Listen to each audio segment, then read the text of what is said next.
Who are they going to fight a war against? Something happened.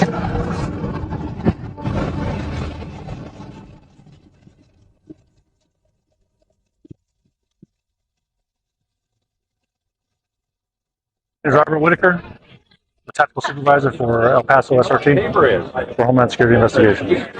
Well, we have our big vehicle out here. It's an armored vehicle. It's an MRAP vehicle. It's mine resistant, ambush protected is what it stands for. That's what we use to deliver our team to high-risk warrant services. The affirmative task we have now is to actually create a new world order. Important breaking news out of Boston. A pair of bombings rocked the finish line at the historic Boston Marathon. It was never meant that we would have this gigantic police force from the federal government. I mean, we had martial law up there. FBI and all these agents coming in and closing things down, going to people's houses.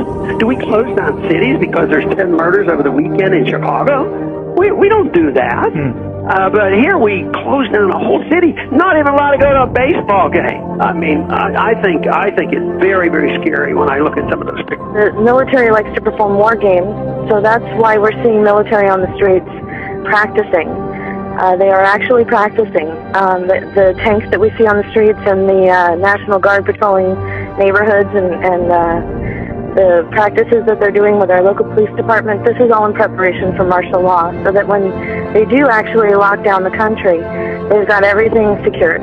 But I think what we're starting to see, for anybody who is objective at all, is we're seeing a totalitarian system now unveil itself. And ever since essentially 9/11 happened, it's been more and more of these draconian measures that are leading us right down the road to martial law. Particularly to hear President Obama claim the power to keep people in prison indefinitely with no charges against them, no conviction, no sentence, just imprisonment.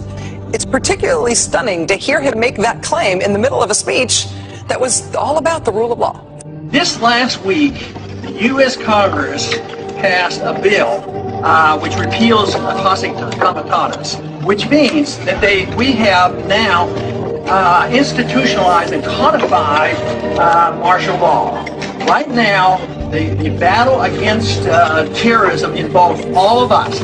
Everybody in this country is a potential terrorist. We don't even understand freedom anymore. We are a country that is headed towards socialism, totalitarianism, beyond your wildest imagination. I have to tell you, I'm doing a story tonight that I wanted to debunk these FEMA camps. I'm tired of hearing. You know about them? Sure. I'm tired of hearing. I wanted to debunk them. Well, we've now for several